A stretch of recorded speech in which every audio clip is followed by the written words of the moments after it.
এয়া মঞ্চত গেলাৰাম দাস গেলাৰাম দাস মঞ্চত আহিলে ভাল পাম গেলাৰাম দাসে মঞ্চত আহিছে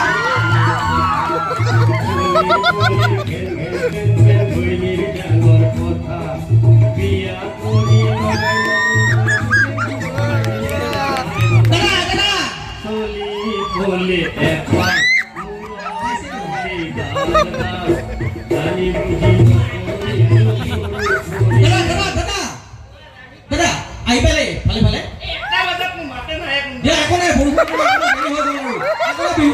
নমস্কাৰ দিয়ক বিহু বোলে ৰাইজক নমস্কাৰ দিয়ক দাদা আপুনি সকলোৱে আহি পাইছে দাদা কি কৰিছে দাদা আপোনাৰ পেটটো অকণমান ওলোৱা যেন লাগিছে আগতকৈ শকত হৈছে আপুনি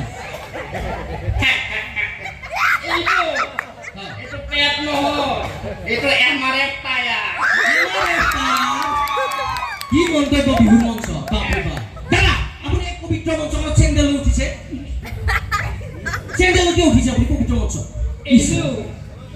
জন্ম মৃত্যু বিবাহ আৰু চেণ্ডেলৰ ফিটা যেতিয়াই চিনি যাব পাৰে বিহু দিনৰ মন্তব্য জন্ম মৃত্যু বিবাহ আৰু চেণ্ডেলৰ ফিটা কোনো গেৰাণ্টি ল'ব নোৱাৰে দাদাৰ সুন্দৰ মন্তব্য হাত চাপৰি এটা বজাই দিয়ক যিমান পাৰো হাততে লৈ ফুৰো সুন্দৰ মন্তব্য কৰিছে দাদা মইতো আপোনাৰ গামোচা পিন্ধা বুলি ৰৈ আছিলো আপুনি ঘপককৈ মোৰ গলৰ পৰা কাঢ়ি লৈ গ'ল যে গেলাৰাম ষ্টাইল দিছে গেলাৰাম ষ্টাইল ইমান সন্মান ক'তোই নাপায় নিজে নিজে পিন্ধিব দিয়ক দিয়ক দাদা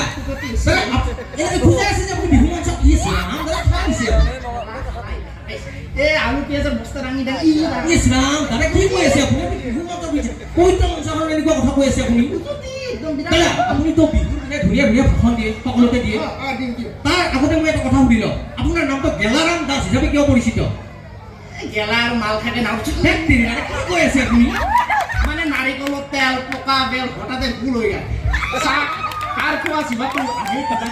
নাৰিকলৰ তেল পকা বেল হঠাতে ভুল হৈ গ'ল বিহুৰ মন্তব্য খাই দিছে গেলাৰামৰ পাছতো গেলাৰামটো কি সঁচা কথাটো কৈ আছো গেলামালৰ দোকানত আলু পিঁয়াজৰ লগত কবিতা লিখো কাৰণে মোৰ নাম আছে গেলাৰাম দাস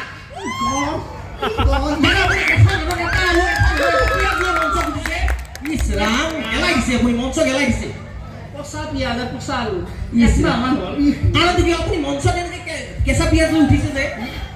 মই কৈ দিয়ক আমাক দৰ্শক কৈ দিয়ক আপুনি কি হিচাপে মঞ্চত পিঁয়াজ লৈ উঠিছে ক'ব লাগিব হয় কৈ দিয়ক মোৰ বহিনীক মাহত 7টা আলু আৰু 7টা পিঁয়াজ কিনি দিম মাহত 7টা আলু আৰু তাৰে দুটা মই লগত ৰাখো ফৰ ইমাৰ্জেঞ্চি পাৰপাছ মোৰ যাইখিনি বনি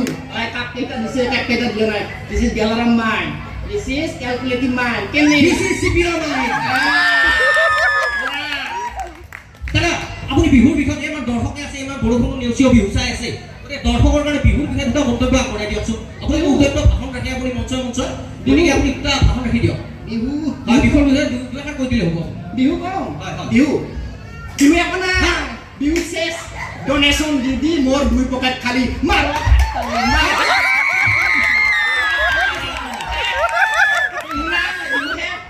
দিয়ক ঠিক আছে আপুনি বিহুৰ বিষয়ে একো মন্তব্য নকৰে বাৰু ঠিকে আছে আপোনাৰ কৰিব মন নাই দাদা আপুনি কবি এজন আপুনি কবিতা কবিতাটো ৰাইজে শুনিব বিচাৰে গতিকে বিহু মঞ্চত এই পবিত্ৰ মঞ্চত আপোনাৰ কবিতা আবৃত্তি হৈ গ'লে ভাল লাগিব নে কি কয় ৰাইজ হাত চাব কবিতা আবৃত্তি লাগে আমাৰ গেলাৰাম দাসৰ পৰা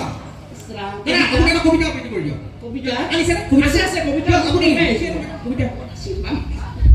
দিয়ক কোন লৈছে দাদা ইছনা বেয়া ঠাইত লৈছে নাই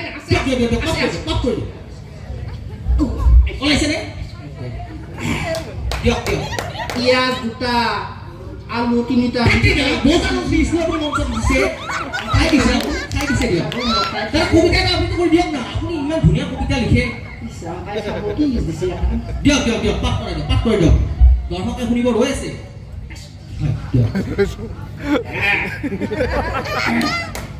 দিয়ক তেনেকে কুকিছে যে আপুনি মানা লিখেছে নেকি বিশ্বজনিত কবিতাটো তাৰ লগত আপুনি ধৰিছিল দিয়ক দিয়ক দিয়ক ৰাইজে শুনিব দিয়ক লিখিছে নেকি আপুনি দিয়ক দিয়ক পাঠ কৰিব কবিতাটো কিন্তু নষ্ট হ'ল কবিতা ভাল হৈছে আপোনাৰ ৰাইজে হাততালি বজাব দিয়ক আপোনাৰ যদি কবিতা ভাল হৈছে প্ৰশংসা কৰিব ৰাইজে দিয়ক কবিতাটো মোৰ সঁচাই ভাল হৈছে দিয়ক দিয়ক মানৱ তালি বিৰাট ভাল হৈছে দেখছো দেখতে দিবা না কি কৈ আছে ৰাইজে শুনিব তাৰ পিছত আপোনাৰ মন্তব্য এনে খেলা কৰি আছে কিয় মাতি দিম বাদে কাণ কৰি 35 দিনীয়া মাহৰ দিনলিপি 35 দিনীয়া মাহ আৰম্ভ কৰিছে ৰাস্তাৰে চলি আছে হিমন্ত বিশ্ব শৰ্মাৰ ৰঙা স্কুটি হিমন্ত বিশ্ব ৰঙা স্কুটি ৰাস্তাৰে চলি আছে স্কুটি কি কবিতা হে দাদা গেলামালৰ দোকানত দেখিছো বহল দিয়া বুইছা আকাশেৰে উৰি গ'ল এজাক বগা হাতী আকাশেদি বগা হাতী কথা শুনিছে আপোনাৰ কবিতা আধুনিক কবিতাটো আধুনিক কবিতা লিখা জন বেহোচ পঢ়ুনা জন বেহোচ দিয়ক খালি দিছে কেনেকে মাত কৰিলাম দিয়ক কমিটি পইচা মাৰি মাৰি হ'ল আম্বানী আৰু মই ডনেশ্যন দি দুই পকেট খালি মাৰা বিহু মঞ্চত মন্তব্য নাপাম না আপুনি ঠাই অস্কাৰ নাপালেও মঞ্চ কিন্তু আপুনি বহিষ্কাৰ হ'ব আপুনি ফুলকবি হৈ নুঠিলে এটা প্ৰস্তাৱক ডাঙৰ হৈ উঠিছে কি কবিতা গাইছে ৰাইজে মাথা উন্দা কৰি বুজিব কি খাইছে আপুনি মঞ্চত মধ্যে উঠিছে ইছ ৰাম দাদা ৰেকৰ্ড শেষ কৰিছে দিয়ক গম পাইছে ভাইটি মৰাৰ পাছত ফুল দিলে কি হ'ব জীয়া হৈ থাকোঁতে যদি সাপ এটা দিব নোৱাৰা